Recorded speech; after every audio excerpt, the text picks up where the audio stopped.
Hello friends, तो आज एक नई वीडियो में आपका स्वागत है।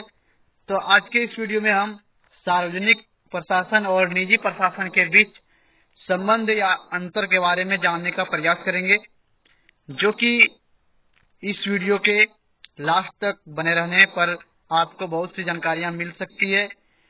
तो इसलिए इस वीडियो के अंत तक बने रहें। तो चलिए स्टार्ट करते हैं इस वीडियो को बिना देरी किए हुए। तो क्वेश्चन में पूछ सकता है कि सार्वजनिक और निजी प्रशासन के बीच संबंधों का पता लगाइए, या फिर सार्वजनिक और निजी प्रशासन के बीच अंतर पूछ सकता है। तो इसमें सबसे पहले लिखना है लोक प्रशासन, यानी कि सार्वजनिक प्रशासन, जो कि प्राचीन काल से हमारे समाज में लोक प्रशासन विद्यमान रहा है। प्रशासन का कार्य बहुसंख्यक लोगों की आकांक्षा और इच्छाओं की पूर्ति करना, अधिकतम सुविधाओं की उपलब्ध पता करना तथा अल्पसंख्यकों के हितों पर किसी भी प्रकार का अहित होने से रोकना है। लोक प्रशासन समानता किसी निश्चित उद्देश्य को लक्ष्य रखकर अपना कार्य शुरू करता है। इसके बाद निजी प्रशासन का डेफिनेशन देखें तो निजी प्रशासन वह है जो गैर सरकारी है, यानी कि प्राइवेट।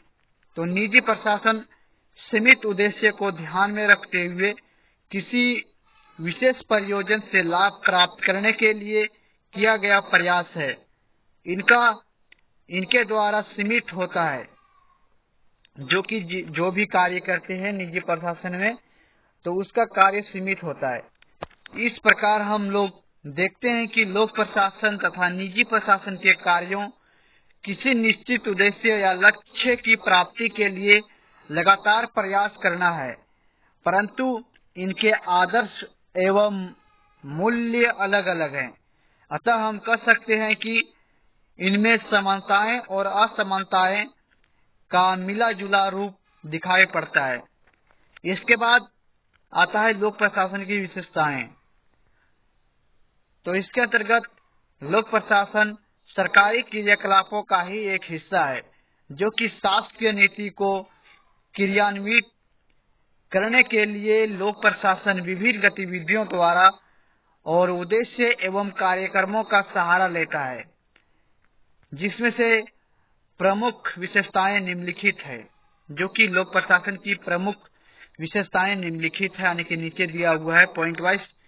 तो पहला पॉइंट में लिखा है कि लोक प्रशासन सरकारी तंत्र का ही एक हिस्सा है।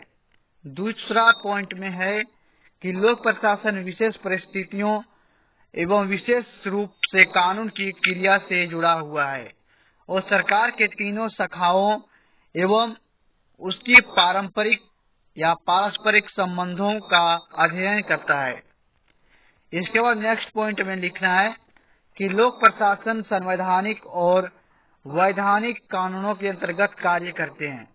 इसके बाद नेक्स्ट पॉइंट, भारतीय कानून से लोक प्रशासन में विभागीय व्यवस्था आदेश की एकता, जिसे सिद्धांतों का कठोरता से पालन करता है।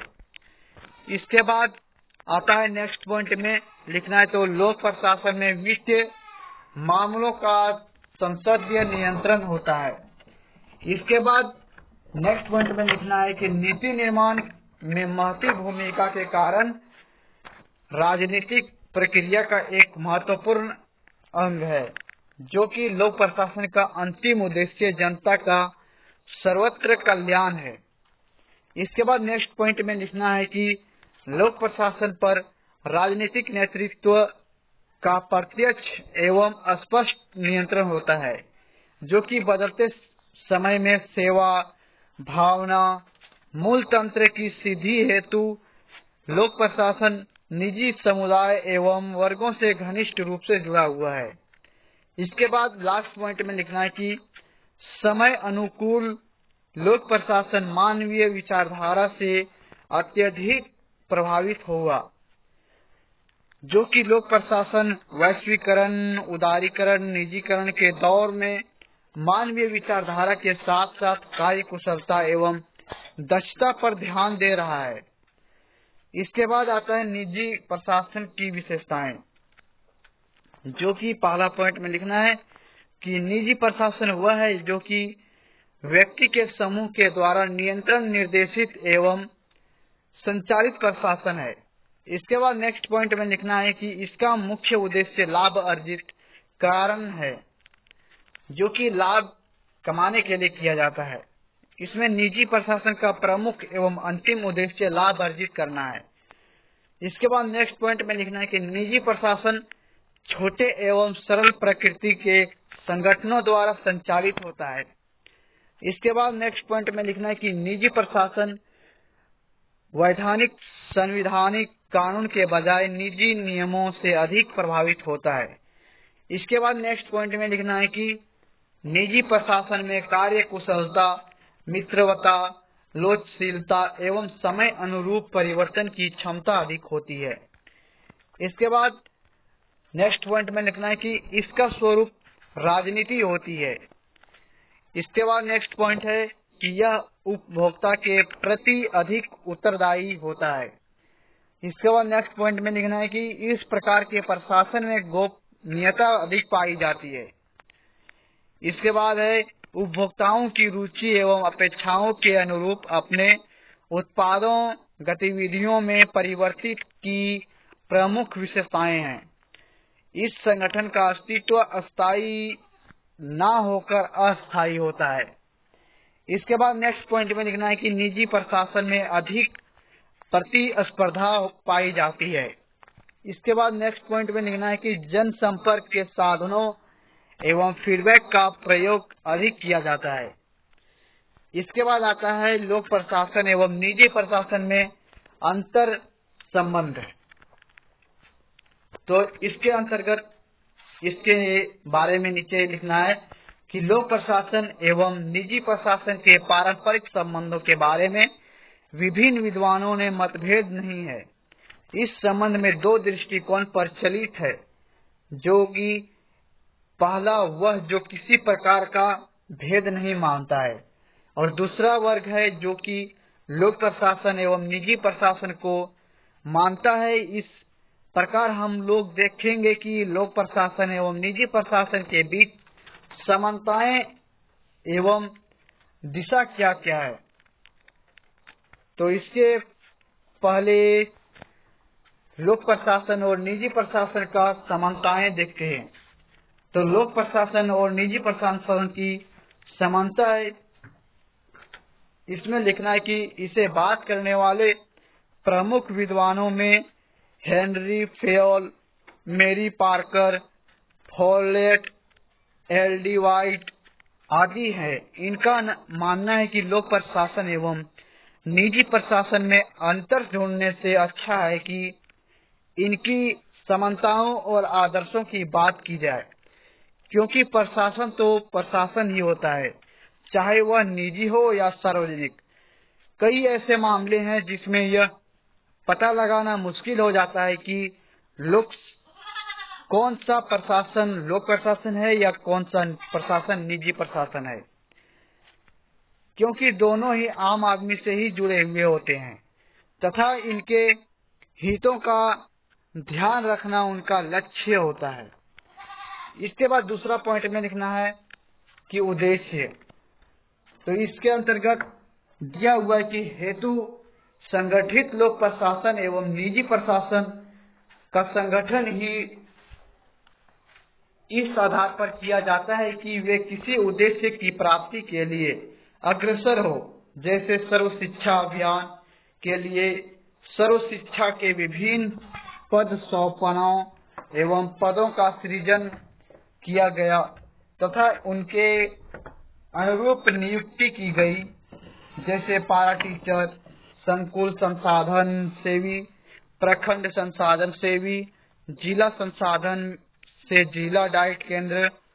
उसी प्रकार ग्राम स्वास्थ्य के लिए प्राथमिक स्वास्थ्य केंद्र, प्रखंड स्वास्थ्य केंद्र, रेफरल अस्पताल, अनुमंडलीय अस्पताल, सदर अस्पताल, जिला हॉस्पिटल एवं राज्य हॉस्पिटल इत्यादि।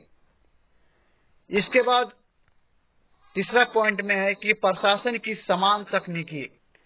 इसके अंतर्गत प्रशासन के द्वारा अपने लक्ष्य को प्राप्त करने के लिए एक समान तकनीकी का प्रयोग किया जाता है, जो कि फाइलों का रख रखाव, निस्तारण, आदेश प्रारूप कार्य प्रक्रिया, आंकड़े का संकलन एवं विश्लेषण, रिपोर्ट तैयार करना, लेखांकन एवं लेखा परीक्षण तथा मॉनिटरिंग इत्यादि दोनों ही प्रशासन में किया जाता है। निजी प्रशासन की वित्तीय मामलों का भी संबंधित विभाग के द्वारा किया जाता है। इसके बाद चौथा पॉइंट आता है अनुसंधान एवं नवीन तकनीकी।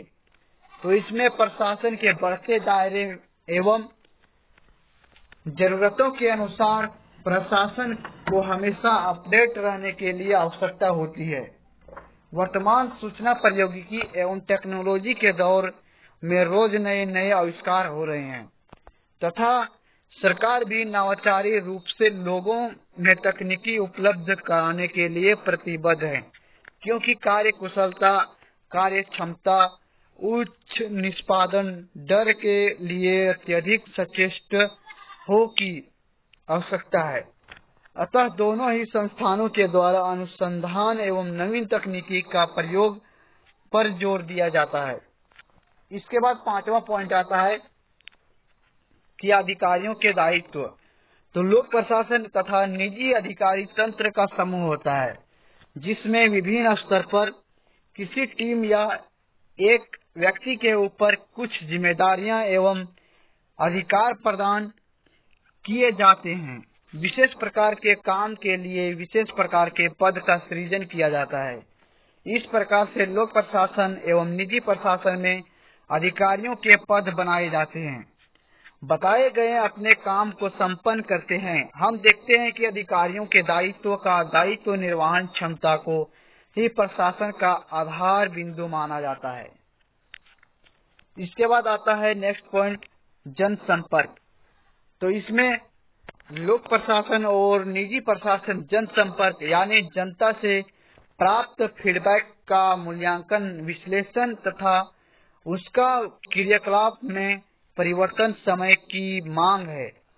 जब तक हम जनता के इच्छा के अनुरूप अपने प्रशासन को नहीं परिवर्तित करेंगे, तब तक कोई भी प्रशासन अपने लक्ष्यों की पूर्ति एवं सफल नहीं कर सकता है। अतः जनता की राय को समझने के लिए जनसंपर्क बहुत ही जरूरी है। सूचना प्रौद्योगिकी तथा सोशल के इस दौर में जनसंपर्क सरकार की विश्वसनीयता एवं कंपनी की विश्वसनीयता को प्रभावित होने में समय नहीं लगता है। अतः जनसंपर्क के माध्यम से लोक प्रशासन या निजी प्रशासन अपनी राय से जनता को परिचित कर सकती है। इसके बाद नेक्स्ट पॉइंट आता है कार्मिक व्यवस्था। तो इसमें लोक प्रशासन एवं निजी प्रशासन एक मानव संसाधन की नियुक्ति एवं देखभाल के लिए कार्मिक प्रशासन विभाग की स्थापना की जाती है, जो किसी खास जरूरत के अनुरूप पदों को सृजन करती है तथा उन पर सरकार के कानूनों के अनुसार पोर्टफोलियो जारी करता है। शेयर धारण करने वालों के अधिकार एवं कर्तव्य की रूपरेखा तय की जाती है। इसके बाद सीधे सीधे शब्दों में कहा जाता है कि दो निजी प्रशासन या लोक प्रशासन में अपने संगठन के संचालन के लिए जिस मानव श्रम की आवश्यकता होती है, उसकी पूर्ति हेतु कर्मचारियों का पद स्थापन करना कार्मिक विभाग की दायरी है और यह दोनों ही प्रशासन में मौजूद रहता है और पदानुक्रम के आधार पर पदों का सृजन एवं नियुक्ति करने का कार्य करता है। इसके बाद नेक्स्ट पॉइंट आता है 8वां पॉइंट में प्रशासनिक सिद्धांत। इसमें लोक प्रशासन एवं निजी प्रशासन प्रशासनिक सिद्धांत एक जैसे होते हैं। लोक प्रशासन का पदाधिकारी देश के संविधान एवं विभाग के आदर्शों से बंधा हुआ होता है, क्योंकि अपने पद एवं दायित्व की प्रति पदनिष्ठा, सत्यनिष्ठा, जवाबदेही का संवेदनशीलता इत्यादि ऐसे आदर्श है जो दोनों प्रशासन में जरूरी है। यदि पदनिष्ठा, सत्यनिष्ठा एवं संवेदनशीलता के बीच अंतर संबंध ना हो तो कोई भी विभाग अपने लक्ष्यों को प्राप्त नहीं कर सकता है, चाहे वह निजी प्रशासन हो या लोक प्रशासन। अतः प्रशासन के सामान्य सिद्धांत पोस्ट कार्य का सिद्धांत सभी पर लागू होता है।